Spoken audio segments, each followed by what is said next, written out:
নমস্কার, আমি মিঠু। শুরু করছি নজরে রাজ্য। রাতারাতি কাজ হারিয়ে সংকটে বাগানের প্রায় 900 জন চা শ্রমিক। শুক্রবারই চা বাগান ছেড়ে যাওয়ার নোটিশ দেয় মালিক পক্ষ। শনিবার সকাল থেকে কাজ বন্ধ এই চা বাগানে। মূলত বোনাস নিয়ে বিবাদের জন্য এই সিদ্ধান্ত বলে জানিয়েছে মালিক কর্তৃপক্ষ।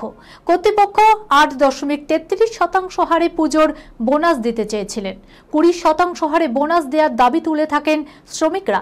প্রতিবাদে বৃহস্পতিবার অবরোধ হয়। 4 ঘন্টার কাজ বন্ধ রাখেন। তারপরই নোটিশ দিয়ে কারখানা বন্ধ করে চলে যায় মালিক কর্তৃপক্ষ, যার ফলে রাতারাতি কর্মহীন 900 জন শ্রমিক। পুজোর মুখে বন্ধ হয়ে গেল আরো একটি চা বাগান। বোনাস বিবাদের জেরে বন্ধ হলো ডুয়ার্সের কোহিনুর চা বাগান।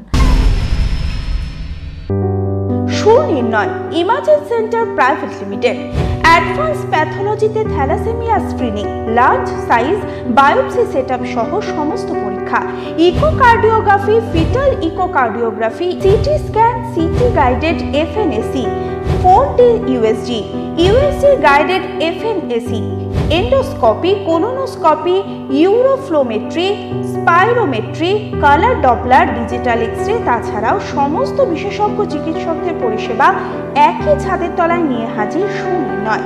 ঠিকানা 126/1 পিলখানা রোড, রানীবাগান, বহরমপুর, মুর্শিদাবাদ।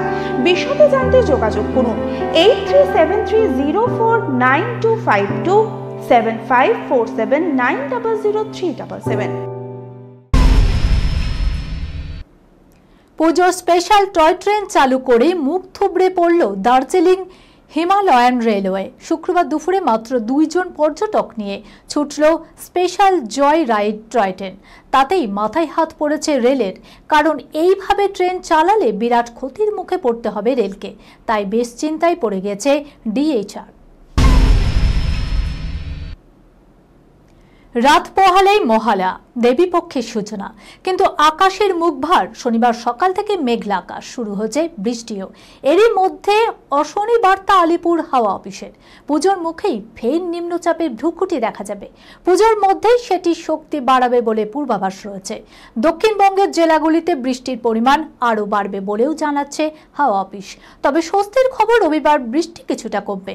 তবে ফের অষ্টমী থেকে আরও একবার বৃষ্টির পরিমাণ বাড়বে। পুজো কি তাহলে এবার বৃষ্টিতেই ভিজবে? দেশের গণ্ডি ছাড়িয়ে এবার বিদেশের মাটিতেই সমাদৃত হবে রুক্মিণীর বিনোদিনী। রামকমল মুখোপাধ্যায় তার সোশ্যাল মিডিয়ায় পোস্টে ইতিমধ্যে জানিয়েছে সেই খবর। বোস্টন ইন্টারন্যাশনাল ফিল্ম ফেস্টিভ্যালে এবার সম্মানিত হবে রামকমলের বিনোদিনী, একটি নটির উপাখ্যান। পরিচালক বিনোদিনী রুক্মিণী মৈত্র সহ ছবির গোটা টিমকে ধন্যবাদ জানায়। এই খবরের সঙ্গে শেষ করলাম আজকের নজরে রাজ্য। আপনারা দেখছেন টিভি 24 বাংলা, সংবাদ বিনোদন সারাদিন সারাক্ষণ।